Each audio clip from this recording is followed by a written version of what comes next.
Good morning or good afternoon. Thank you for attending our Ask the Expert call. Today's call is on modernizing your finance operations, why you can't afford to wait. Our speaker today is Eric Libros. He's the Senior Vice President at Oxis. My name is Angela Tice, and I'm the Northeast Regional Director and National Membership Chair of the CFO Leadership Council. And I just want to go through a little bit of housekeeping before we actually get started. As you might have noticed, your lines are muted, and that's so that there are no distractions while our speaker is talking. However, we certainly encourage your questions and comments, so please do feel free to use the questions area to communicate. We really welcome your interaction, and we want to make sure your needs are addressed, so please feel free to do so throughout the presentation. I will be monitoring that area, and I will interrupt our speaker as I see those questions come through. Since we want you to receive all the information our speaker is bringing you today, I may end up leaving some of your questions for the final 10 minutes. So we will leave time. So if you prefer to wait to ask a question, you'll have time and an opportunity to do so then. If you're a member of the CFO Leadership Council, you will receive one CPE for today's webcast. In order to receive CPE, you must answer 3 of the 4 polling questions asked, so I'll interrupt the presentation in order to bring those to you. If you're wondering how to become a member of the CFOLC, you can get in touch with me after the webcast. We have 2 levels of involvement. The good news is, if you join today, you qualify for CPE today. There will be a survey that follows the presentation. NASBA requires that we send a follow-up survey to you immediately following the presentation, so please do give us your feedback. It really does help us ensure that we're delivering the right information to you. And now I'm going to present our speaker, Eric Libros, again, Senior Vice President at Oxis. He leads the back office optimization practice, including shared services, robotics, process automation, and nearshore outsourcing for business operations. He brings over 25 years of experience helping organizations modernize and achieve peak performance in their back office to become more scalable, innovative, and strategic oriented. Eric's clients consistently benefit from real-world practical perspectives to realize tangible business outcomes, including significant cost savings and attractive paybacks. He brings expertise in multiple industries, including manufacturing, consumer goods, retail, hospitality, transportation, and others. And I just want to say, Eric, thank you so much for coming back again and taking the time to speak to so many of our members from across the U.S. today. With that, I'm going to hand it off to you. Thank you, Angela, and welcome everyone to today's webinar, Modernizing Your Finance Operations and Why You Can't Afford to Wait. In this webinar today, what we're going to be discussing is some of the main challenges that are facing finance executives as they try to adapt their business operations to support the changing demands of the business. So I was speaking to my son yesterday, and I was telling him a little bit about the webinar that I was going to be doing, and his comment to me was, "Boy, does that sound boring." And my response to him was, "And that's why you're in marketing." Because finance executives really don't have the time to be bored. They're too busy dealing with all of the things that are coming at them, the basic day-to-day operational challenges, while now they're also being tasked with providing the business with more information, faster, and with greater insights than ever before. So in addition to talking about the challenges, we're going to spend some time today talking about some of the tools that can help you address these challenges. And I'd like to start off with kind of a fun quote. Some of you may remember the movie Ocean's 13, and in that movie, Al Pacino plays a character called Willie Bank, who's a very tough casino owner, and the quote that he had in the movie was, "I want you to bring me the answers before I ask the questions." So sorry about the poor Al Pacino impression. Hopefully you didn't sign up for the impressions and more for the content. But going back to the quote, if you didn't have the answers, the word termination in this case meant a little bit more than unemployment. Now, while some finance executives don't have the same level of threat in dealing with their business executives, they definitely are feeling the heat. And a lot of that's because of the traditional financial models that exist within the back office today. Most organizations really are struggling with the fact that they have to balance the basic day-to-day activities, the keeping the lights on type of activities with the needs and demands of the business to provide more information. From our experience, and we do a lot of work with companies helping them optimize back office operations, we traditionally see 75, 80, even 90% of the time and resources and focus of the back office being spent on those transactional types of activities, leaving very little time and resources available for more strategic, analytical, higher value, business growth oriented activities. A lot of this is being driven by the structure and the infrastructure that exists within the back office. You have still, in a lot of cases, highly inefficient processes. There's still a lot of manual activities going on. I'm sure many of you are still dealing with a lot of Excel files that are passing your way. And there's a lack of standardization often that exists within the transactional flow of the business, which creates a high level of exception rates, which impacts the ability to get more productive and to move and shift your focus and resources around.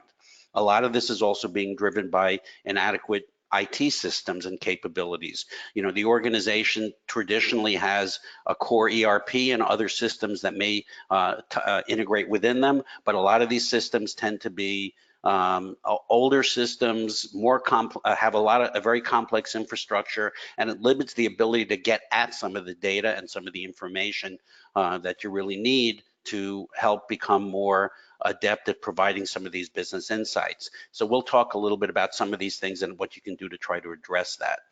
The thing that's come up recently that's really become an additional driver is the issue of talent. And we'll talk about this in a second, but what CFOs have been dealing with is, in today's unemployment market, there is a challenge with attracting and retaining talent within their organization. So let's look at some statistics that we've recently seen from some surveys that kind of bear out some of these points. What you're seeing here is some recent surveys that were conducted, and it's highlighting a lot of the concerns that finance executives are facing.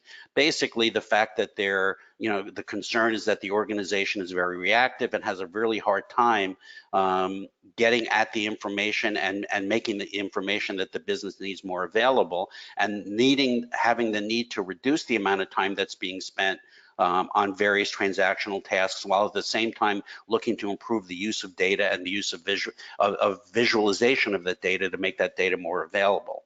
And as I mentioned, some of the issues that are now coming up because of the low levels of unemployment are the concerns about talent. So talent really takes on two different areas. One is the ability to bring in resources into your business. In some cases, the resources need to have different types of skill sets than what you're traditionally hiring because of this need to become more analytical, more technology oriented, if you will.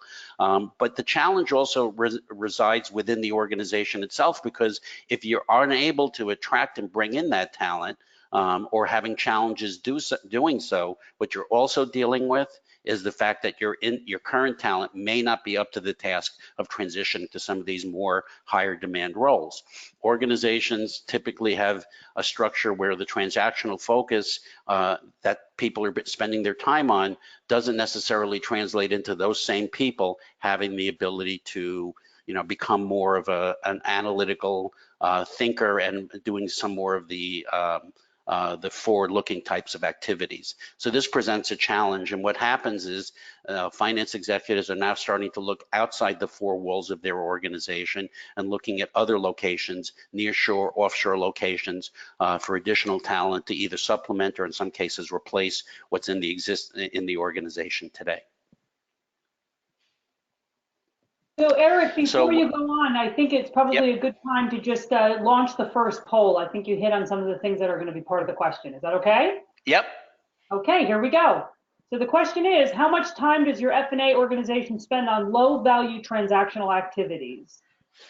And we'll just collect the responses quickly, we hope. We hope you all get those answers in there quickly so that Eric can keep sharing his knowledge and expertise.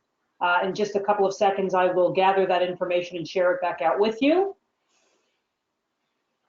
Couple more seconds.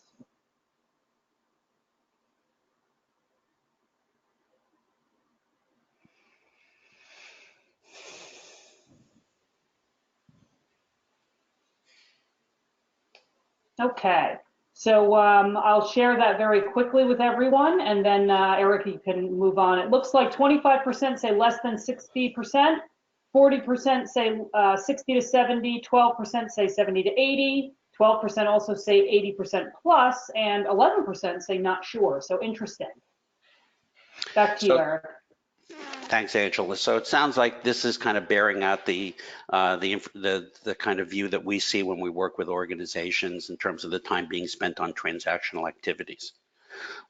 So what's happened is the organization is really being forced to change and adapt to how it needs to respond to the business demands. So really what happens in a lot of cases is the finance departments ultimately own a lot of the business critical data that the organization needs to make effective business decisions. Whether they own that data specifically or whether that data flows through the finance organization as it compiles all this information to produce the financial results, ultimately a lot of that data resides in the organization. But what you're seeing traditionally is the finance organization really tends to be more on the left-hand side of the screen. They're very adept at telling you what happened. They may and generally are able to say, why did it happen? So they're giving you a very historical perspective. But what we see is that very few organizations are taking that same set of information and being able to use it to turn it around and say, well, here's what's going to happen. And more importantly, here's what things you can do to try to make things happen. So the demand of the business is shifting to the right side of the screen. Traditionally, the finance department has resided in the left-hand side of the screen, providing that more historical perspective. So the key is, how do you make these changes? What do you do to change, to adjust? And how do you align your organization to meet those needs of the business? That's what we're going to try to talk about.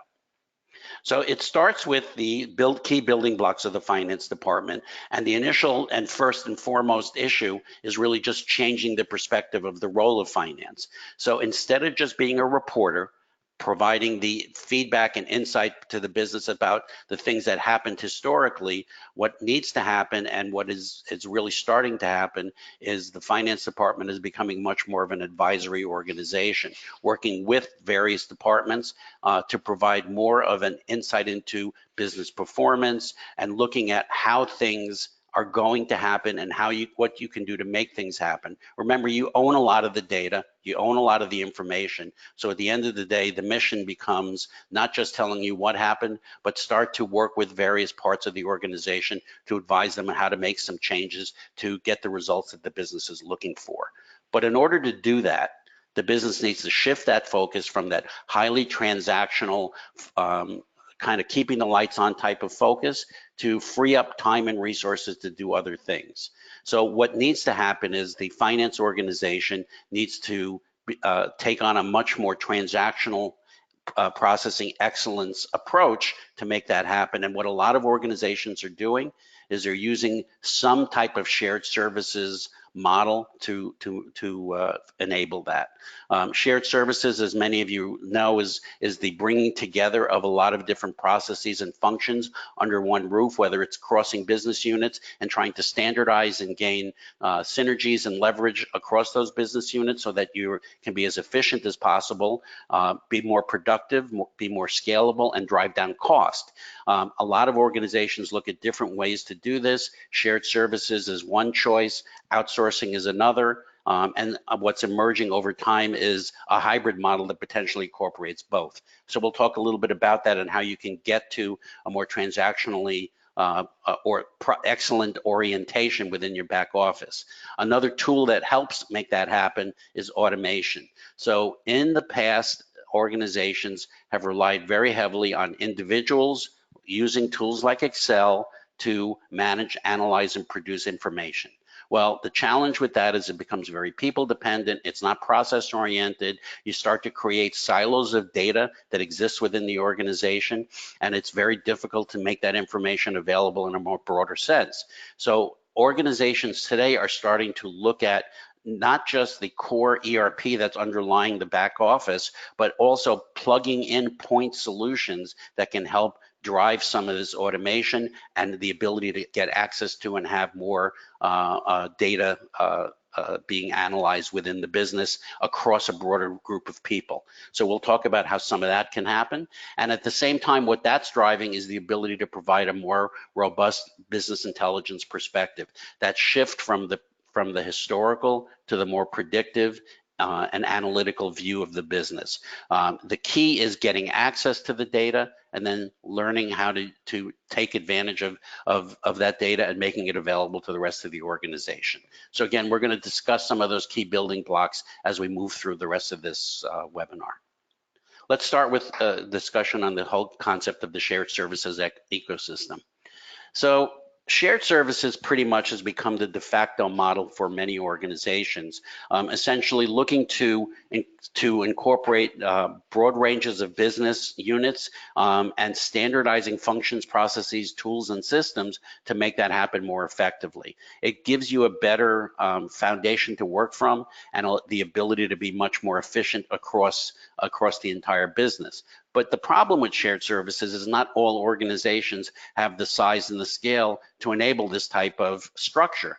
So what you're seeing is organizations are also adopting the ones that are not necessarily the size and the scale of that can enable a shared services model are adopting outsourcing as a way to drive that. So you have this combination of shared services and or outsourcing that are taking on a much bigger role in the organization. And what really is happening is businesses are looking to shift that focus, move the transactional activities to an organization that's truly focused on that their mission is not just to perform the transactions, but to do it in the most efficient, cost-effective manner possible and drive a continuous improvement and efficiencies throughout.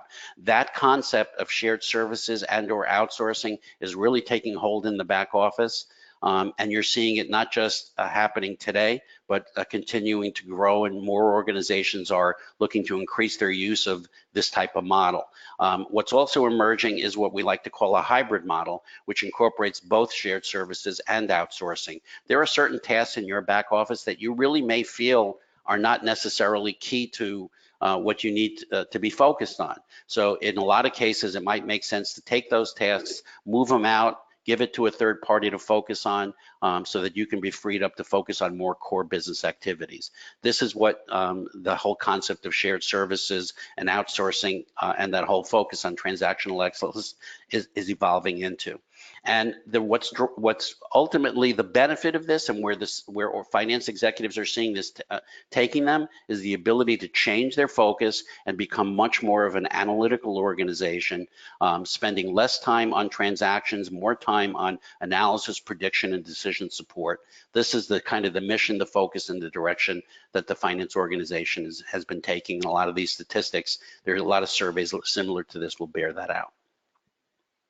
Now, the concept of shared services is not new. It's been around for a long time, and it started initially about in the 1990s and often was a US-based model. But then what happened is you had the advent of the offshore model, where a lot of organizations started to look at lower costs and the access to resources in an offshore location, typically something in Asia, whether it's India, whether it's the Philippines, locations like that were far from where the original work was being done, but you had the access to resources and you had a much lower cost model. So organizations were getting benefits from that. But with that transition also occurred a number of challenges. So organizations have seen the challenge of working in that far off location where you're having time zone issues, where potentially the work that you're doing is being done at a completely opposite time zone to what you're normally working. And the fact that the time it takes to get to those locations makes it a very difficult process to work together, to collaborate, and to communicate. So these challenges have started to get a little bit of a pushback within the whole structure of shared services, and has resulted in the emergence of a new model called a nearshore model. So for the Americas, the nearshore model means a location that is within a similar time zone that does not take that long of a time to get to, and has a much more facilitated model to enable this type of collaboration and communication. And for the Americas, what's emerged is Latin America for that. So what you've seen over the past 10 years is Latin America has become a destination for many companies looking for places to house their shared services operations, and to the point where about 25% today of global outsourcing and shared services destinations are now located in Latin America. So you're seeing a tremendous rise of that type of model. And the drivers behind that, it's the geographic proximity, it's the time zone that we've just talked about. There's a cost benefit that you're going to get from it. Admittedly, it's not going to be the same level of cost benefit that you're going to get from an Asia-based model. You might see maybe 20, even 30% cost differential, depending upon the roles in the market that you're going into, between Asia and the Latin American locations. But companies are willing to potentially give that cost up if it means that they're going to be able to work more effectively, more seamlessly, and get things done with less challenges operationally. What Latin America has also presented is a large and available workforce with good skill sets. Language skills that are probably easier to adapt to with the U.S. market, plus the added benefit of, in a lot of cases, U.S. market often may, in today's world, may require some Spanish language skills. Well, obviously, you're going to be able to find that in Latin America. So for these reasons and others, we're seeing the Latin American market emerge as a destination for shared services and outsourcing operations. And a survey that Auxis did several years ago kind of bears this out. This was a survey of more than 100 organizations that had shared services operations throughout the United States, throughout Latin America. And what we found is that all of these organizations kind of looked at the shared services regional model as a footprint for many different functions. So finance and accounting was being adopted by virtually every organization that we talked to, but many other functions like human resources and customer service and information technology, and even some more complex areas like supply chain, for example, or sales and marketing found a home in some of these Latin American markets. And what we found through the survey is that the organizations were pretty satisfied with the results and were looking to grow and expand upon it. So Latin America over the past 10 years started with the initial footprint of basic services and has really expanded into a much broader role within the back office. Now, when you're talking about Latin America, there's a lot of different countries you can discuss, but let's discuss the one that's by pretty much all accounts considered the #1 nearshore destination, and that's Costa Rica. So for those of you who have been to Costa Rica, you know the country for what it is, and it's a great place to go on vacation. If you haven't been there on vacation, I strongly recommend it. A lot of things you can do, anywhere from fishing to hiking to zip lining to going to the beach to seeing monkeys in the rainforest. It's a wonderful place and a great place to go and have some fun. But what most people don't know and are starting to realize is that it's also a tremendous location for business services. More than 300 multinationals has set up shop in Costa Rica. A lot of the names that you see here, it really has become a who's who of global business services. And what's driving it is really some of the basics. The central time zone, essentially it operates on a U.S. central time zone. The ease of access, you can get to it from most major U.S. cities in no more than 4 or 5 hours. The fact that the country abolished its army in 1948 and pretty much established a strong focus on education and healthcare so that people coming out of school have a strong educational foundation ready to step into the workforce and speak English. So you have a very strong English presence within the business services market. And what's happened now is as this model has matured, you're able to hire people who know how to work with U.S. companies. They understand U.S. GAAP. They understand the pace and the communication style of a U.S. organization. It makes a big difference as you move into a broader shared services role. And the other thing is the ability to adapt to the US market, both culturally and from a schedule perspective. In a lot of cases, and as you look at offshore models, a lot of the organizations in some of these countries make it very difficult to follow the US schedule. But Costa Rica makes it simple, and organizations typically will work that U.S. schedule. All of these things make a big difference. So Costa Rica has become a main destination for companies looking at business services in a nearshore model.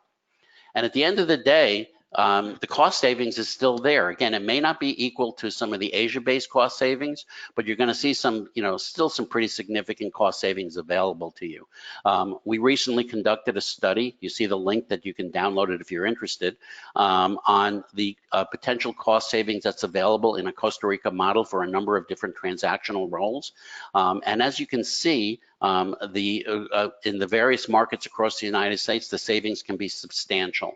Across pretty much the average across most markets, it's about 30 to 40% compared to US cost, which translates to about $20,000 to $30,000 per FTE. But as you're going into certain markets, some of the higher cost markets like New York or the West Coast, or larger cities like Chicago, these percentages start to become 40 to 50% and even higher. So you're able, for transactional roles, I'm not talking about high-level roles, but transactional roles, to start see cost savings benefits of 30 to 40%, $30,000 per head. Is not an uncommon number to be able to realize. So you still get substantial and significant benefits in this model, while eliminating a lot of the concerns around communication, collaboration, and the ability to work in a seamless fashion. Now, what's important to understand when you make this type of transition is there's more opportunities available beyond just the labor savings. So labor savings on a one-to-one basis, as we've talked about, you could expect anywhere from, say, 25 to 50% per FTE across the board. So that's, kind of the given. You're going to get that. But what this type of opportunity presents to you is an ability to really change the dynamics of your organization and gain additional benefits, both in terms of productivity as well as in terms of cost savings. So it starts with just the organization itself. So what we've seen is traditionally organizations over time devolve and don't necessarily take on the look of a best practice based organization. You have people in roles that are probably being overpaid for the level of work that they're doing. You have a span of control structure that's probably not aligned with some of the best practices in organizations. So what this allows you to do is to take this as an opportunity to readjust, realign, reset the baseline for your organization, make some of these changes, and you don't have to shift exactly what you have today to what's going to reside in the shared services organization. And that's potentially going to free up another 10 to 20% in cost savings. In addition, this is the best time to start to plug in some of those productivity and efficiency opportunities that we're going to be talking about. Bringing in tools like RPA, bringing in other automation tools, looking at just tweaking and restructuring processes and eliminating some of the issues that have just, legacy-based things that have just existed within your organization forever. Take that step back, use this time to gain some of those productivity benefits. And what you're going to start to see is a broader business case beyond just labor savings. Beyond the 25 to 50%, you could potentially free up another 10 to maybe 30% in cost savings if you do this right. So a lot of these opportunities are available, but you need to kind of look at this as an opportunity to restructure and realign the organization. Great. Eric, I'm going to interrupt with another polling question and a question from our audience. So I'm going to give the question to you so you can answer it in just a moment. The question is the Costa Rica service market also available for small assignments, such as only one full-time head, for example? And with that, as you're thinking about your answer, I'm going to launch the next polling question. Go ahead. So it's hard. It's hard for you to plug in a small footprint like that. At the end of the day, you might find some providers that'll take that on, but that's not really going to be a very cost-effective or even a very operationally effective way to go. You really should look at scale and try to take this to a bigger level, and really think more strategically about what you want to do in terms of plugging that in. The challenge with one person is you're very dependent now upon a person and not a structure.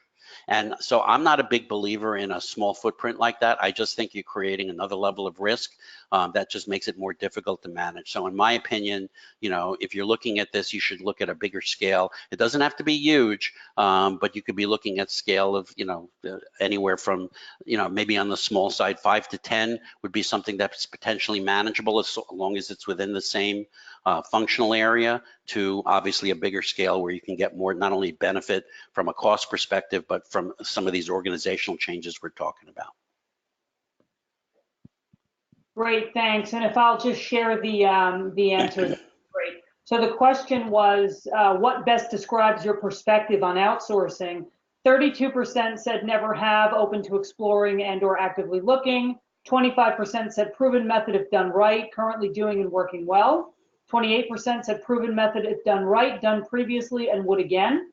5% said I've done it and it didn't work, not a fan. And 11% said hate the idea of outsourcing, never done, never will.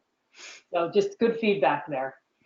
Thank you. Appreciate that. So let's talk about outsourcing. Let's have a little bit of a psychotherapy session around the concept of outsourcing. And there are a lot of people. Obviously, the poll shows that are potentially interested in it, and then there are a lot of people that are very much against the concept and feel that it's just not going to work for them.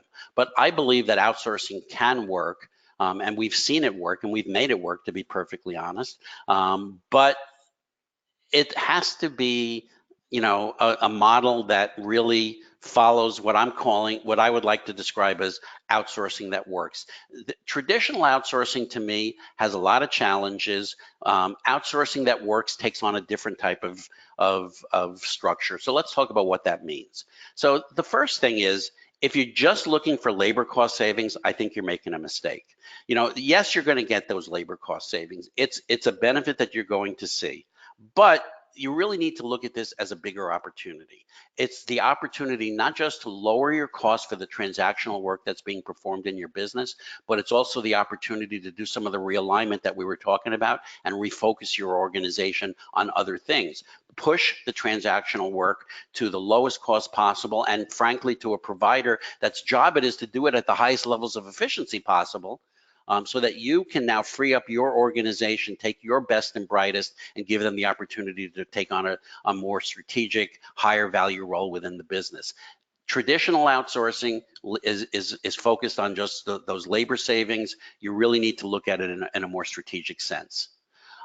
In traditional outsourcing, very often what you're doing is you're taking your operational challenges and just moving them to somebody else. So all you're really doing is relocating your problems. And let me tell you something, if that's what you're going to do, you're probably not going to have a great experience working with your outsource provider, because your problems now become their problems, but the problems still exist. So what needs to happen is, again, what we were just talking about, which is not only to relocate the processes, but to use this as an opportunity to upgrade those processes, bring in tools for automation, bring in improvements to process, restructure that organization that we've talked about. Outsourcing that works, a good outsourcing organization will not just take what you do, but will provide some benefits. Now, I'm not talking about making huge wholesale changes, because you don't want that. You want something that's going to be, relatively stable and not be overly disruptive to your business. But what I am talking about is the ability to start to plug in tools and tweak processes to gain some of those benefits. You'd be surprised at how some of these smaller changes can have huge results in how the company operates. Another thing that organizations are concerned about with outsourcing is what I like to call the whole black box perspective, where kind of transactions go in and you don't have any idea what's coming back until the result is there. And if there's a problem, you find out the hard way after the fact. So there's a perceived lack of control and lack of visibility when you go into this, what I call traditional outsourcing model. But in outsourcing that works, it's a much more collaborative, open view, where the outsourcing team works as an extension of your team. They're working very much in line with the way you do things, and they're not just doing the work that used to be done by your organization, but typically they're going to give you more visibility into what's going on, because very often your organization doesn't have a great perspective on the analytics of operations. So in this case, you have a service level agreement with reporting that should be able to provide you better insights into what's going on within the organization. We've already talked about the time zone challenges, and in traditional outsourcing, that becomes a problem that's often very difficult to overcome. But in a nearshore model with similar work schedules, meaning they work your hours, your holidays, they're there when you're there, it makes the process much more seamless. Another challenge with outsourcing is what I like to call the cookie cutter approach. Outsourcers in a traditional sense pretty much want to take what you do and adapt it to them. Basically put it into a box and say, this is how I'm going to do it, and this is all I'm going to do, and anything else that you want to do, I'm either not going to do it or I'm going to charge you for it. Well, that's not outsourcing that works, is from my perspective. Outsourcing that works is a model that's much more flexible, and it's much more customized to your organization and the structure of how your business operates. Look, back office operations is not static. Things come at you all the time. You have to be able to adjust. If your outsourcing partner doesn't work in the same way, it's probably not going to be a good experience. And then lastly, I hear this all the time, there's a concern that outsourcing adds additional burdens instead of freeing up your organization to focus on these other things. But in outsourcing that works, you should be able to refocus your organization, shift the transactional work to the organization that's going to provide a higher level of performance and efficiency, work alongside your organization in a very collaborative fashion, and adjust to your needs and to your organizational process structure and disciplines, and truly help you create that modern finance organization. So, a lot of people, as I mentioned, have concerns about outsourcing. I think if you're looking at a traditional outsourcing model, I would agree with you.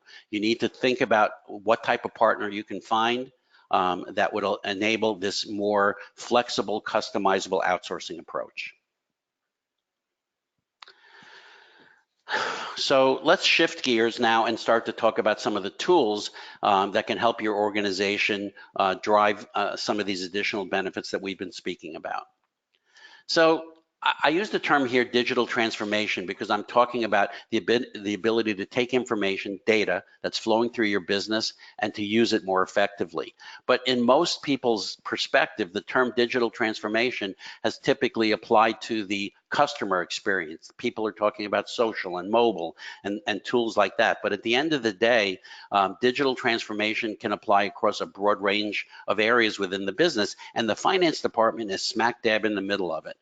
As we said earlier, a lot of the financial and key operational information is either owned by the finance department or flows through the finance department as you're consolidating and bringing information back to the business in terms of reporting. So ultimately, you look at sales, pricing, cost, logistics, and financial data and provide a lot of, and your job is to report on what happened, and hopefully to provide insights into why things happened and what you can do about it. The challenge with most organizations is that a lot of this information is disconnected, it's unstructured, it's really all over the place. And there's a lot of manual processes that make it very difficult to get to and to really normalize that data, because if every transaction has an exception attached to it, the ability to use that data consistently is not going to be very easy to manage. So you need to look at a way to solve these problems. And we're going to give you some examples of how you can do that, because within the finance department, there are a lot of tools that will help you normalize transactions, get a better control over information, and be able to provide not only the access to the information, but a better understanding of what that information really means. So we're going to focus on two in the rest of the time we have remaining. We're going to focus on RPA, and we're going to focus on some operational analytics. But as you can see from this list, in the finance department, there's a lot of tools available that help drive a lot of this information. And some of the examples I'm going to give you in a minute will help you understand how not only does finance have an impact on the organization, but can really take a lot of these tools, plug them in, and provide better perspective over how to use information within the business. So let's focus initially on RPA. So for those of you who aren't familiar with RPA, it's time you become familiar, because frankly, it's not a future state thing, it's here today. A lot of these statistics that you show here are really speaking about the rise of the market of RPA.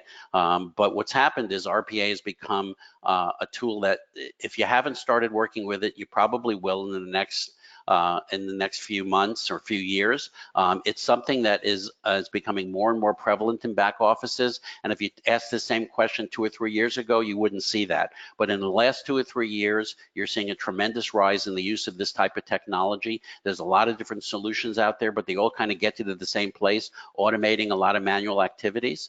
And providing a quick way to get access to information and to solve a lot of processing issues. One of the leading examples of the growth of the market is a company called UiPath. It happens to be the partner we work with, but it's a huge success story.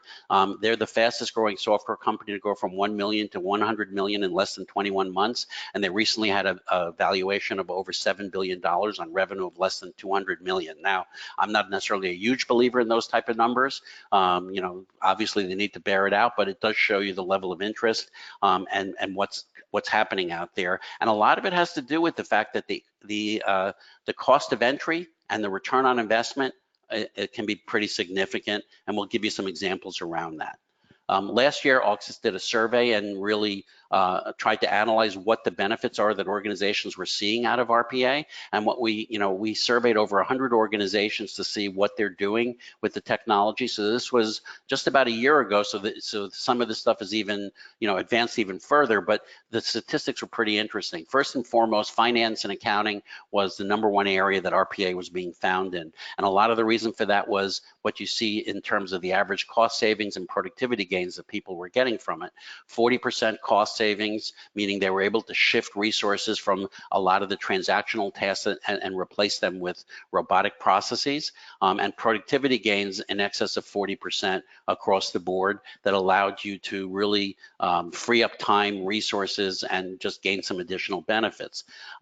But the big thing to me was what you see in the lower left-hand side. 70% of the organizations were able to recover their RPA investment in less than 1 year. What that's all about is the fact that the cost of entry is relatively low. Compare that to most IT systems projects that I'm sure many of you have experienced, and how time consuming, how expensive they can be, and the run-ons and what I like to call the death march process that takes place as you go through some of these things. You don't see this with RPA. You're able to implement it. You can get bots up and running in as little time as 1 month and start to see results. So you have tremendous opportunities to get started. And again, if you haven't really looked at this, I strongly recommend doing it. And if you want some further information about the survey that we did, you can download a copy of it from this link on our website.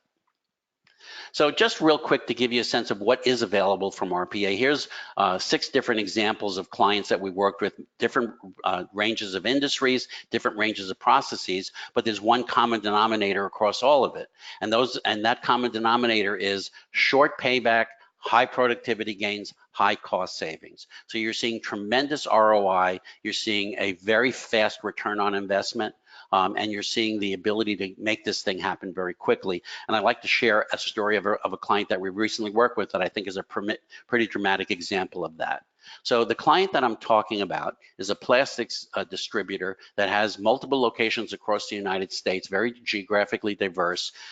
And essentially, as a distributor, what they're doing is they're buying products and reselling them. Pretty simple, right? Well, because it's a plastic product, what happens is these products tend to have very dynamic pricing. And so the transaction of providing a quote to a customer is a lot more complex than you would expect. So what happens is you would have, they deal with literally hundreds of suppliers, and those suppliers are constantly changing prices. And how those prices come to you typically is in an email with an attachment that you have to open up as a PDF or an Excel, find the information you're looking for, and make sure you have the right price. So they had 120 account coordinators. who were each doing about 3,600 orders per year, which translates into over 400,000 orders per year. And just the time it took to find the right price before they could actually quote the customer took about 10 to 15 minutes per order. So imagine what they were doing. It took over 100,000 people hours per year just to look up the right price before they could quote. So a significant amount of time was being spent to do that information. And it's just because of the nature of the way the pricing came in, constantly changing, different formats.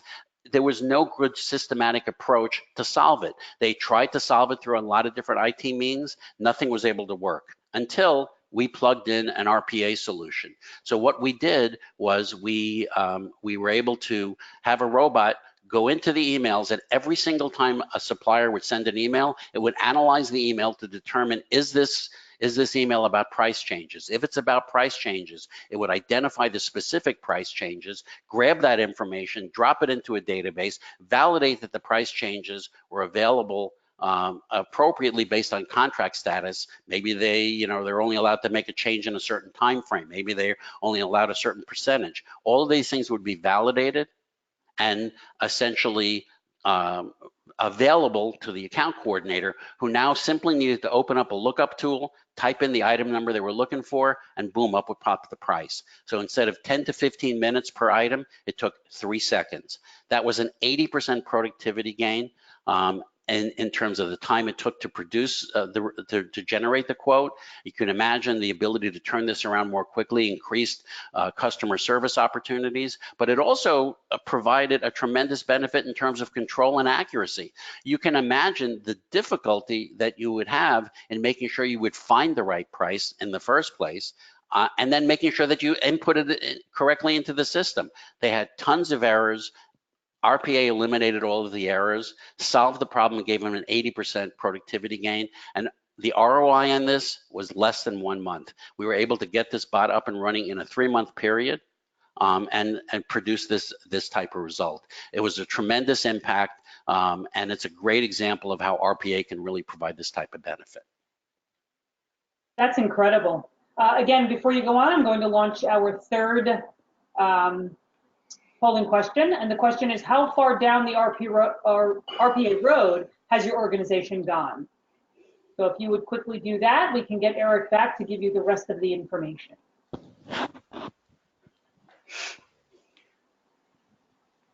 Just give me a couple more seconds to gather all that information, and then I'll share the responses with everyone. That customer must have been very happy, Eric. That's an amazing amount of time saved. They were. Yeah, that's incredible. They were and they are. That's great. Okay, I'm going to close this now and share this with everyone. So 66% said nothing with RPA to date, 17% said evaluating, 6% said currently piloting in one or more business functions, 8% said several bots in production in limited business functions, and 3% said multiple bots in production across many business functions. So you're right, it's not in the future, it's now. Well, and that 66% that haven't really done anything, I strongly encourage you to start looking at it. You're going to see results like this. It doesn't necessarily have to be quite as dramatic, but what you'll see within your organization, there's going to be a lot of opportunities to fix a lot of the challenges that you have, and really make this work. And I'm going to give you another example of how RPA can help, but in a different context, because now we're going to talk about reporting and analytics and the ability to grab and move data through the organization that's often, as we've talked about, disconnected and hard to get at. So what we have in most financial organizations, or really most business organizations, is a lot of the key data that's out there, disconnected, unstructured, not easily available. And even when it is available, it's not necessarily made available to a lot of different people in the organization.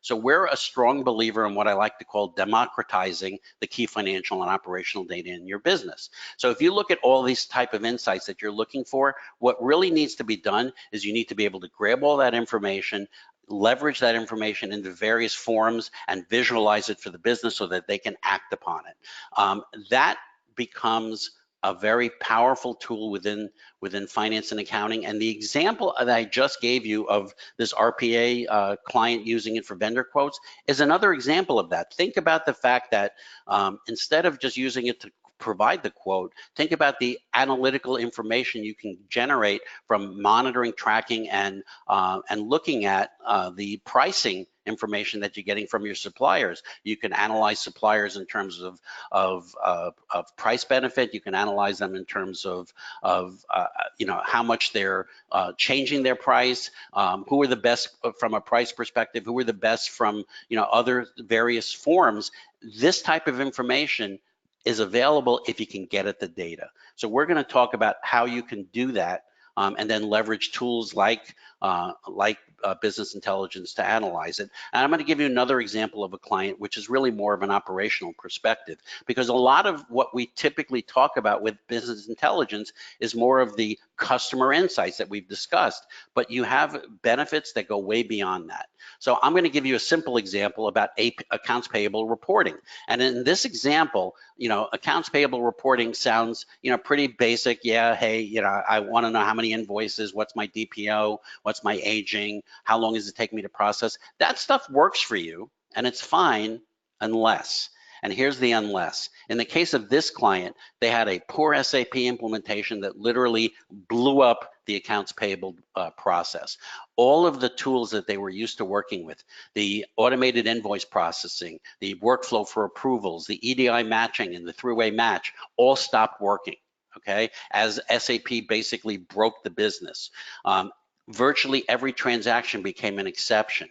As vendors were waiting to get paid, they started to pile in, more invoices, keep sending, because that's what vendors do. They'll send invoices until they get paid. So now you had multiple versions of the same invoice that had to be processed with no visibility to the fact that it was a multiple invoice, driving a huge amount of manual invoice processing that had to get done.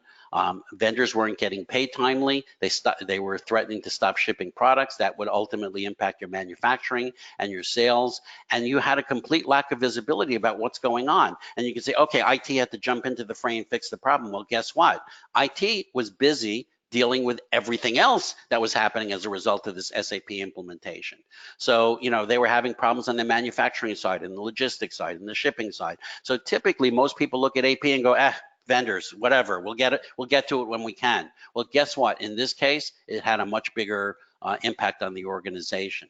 So in this case, the finance department had to act and do something to solve it. What they did is they were able to leverage RPA to grab all that data that was out there.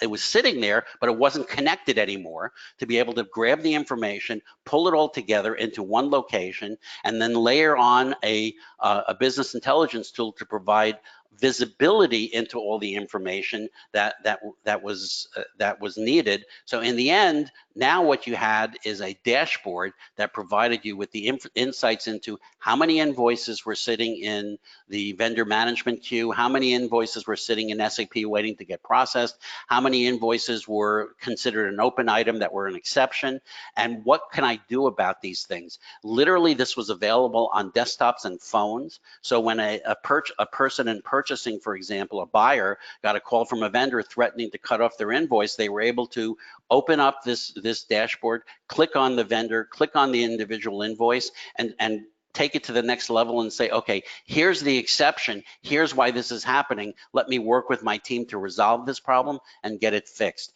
This process, this dashboard was spun up in a 1-month period, and allowed us to solve this problem by providing much more visibility and insights into it, and focus on the key vendors that needed to get processed and paid. And within the second month after that, we were able to cut down the backlog of invoices within 1 month, because we now knew what was real, what wasn't, and where we needed to focus. So this is a case where finance and accounting took it upon themselves to solve the business problem using the technology that was available to them. This is the world that we're moving towards. Finance and accounting being able to act and execute, not just from the standpoint of reporting, but of taking action and providing insights to the business on something as simple as what's the status of my invoice? Well, when you don't have the normal reporting, you need to do something about it. This was a case where that happened.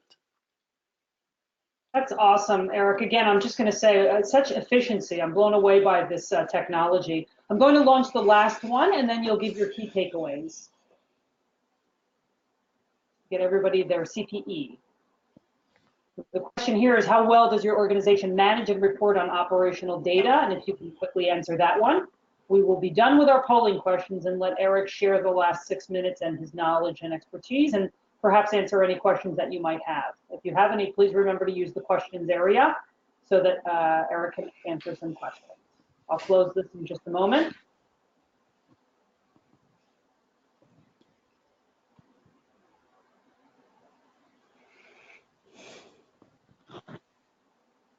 Okay.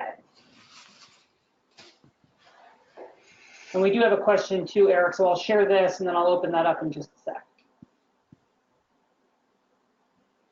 So answers here, 18% said do not regularly report on KPIs, 5% evaluate, implement OREP across one or more functions, 21% limited focused primarily on one function, 34% regular OREP on limited metrics, certain key functions, 21% regular OREP on broad range of KPIs and organization-wide metrics.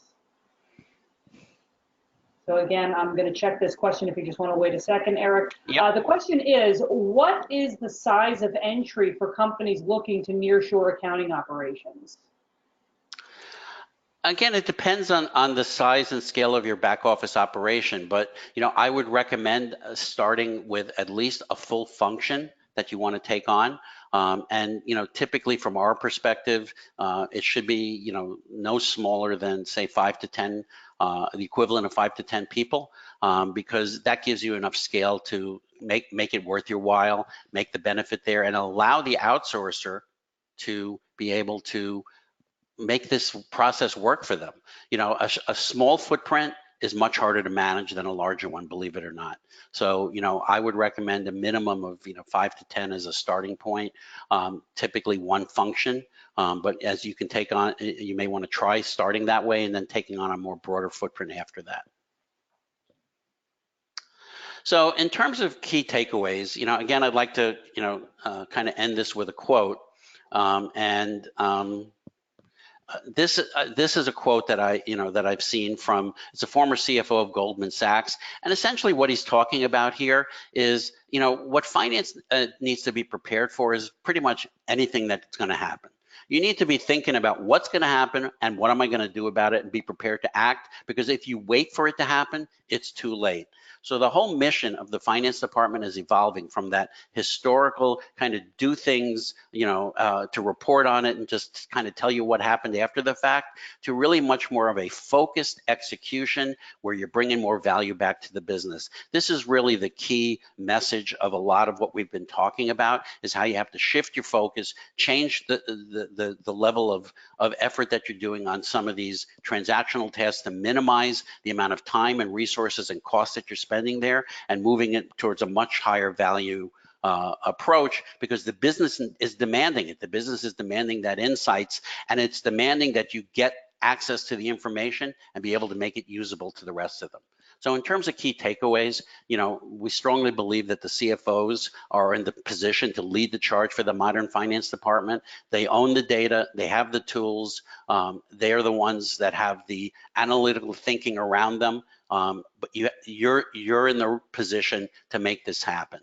Now, outsourcing, again, if you're not a fan, I get it, but if it's done right, it can give you a benefit that will not just give you cost savings, but the ability to shift the focus of what your organization is doing and not have to worry about some of those highly transactional tasks, doing that at the lowest cost possible, and having a partner do it in a way that's collaborative with you, and really driving additional levels of efficiency beyond what you're doing today. If you haven't started with RPA, it's time.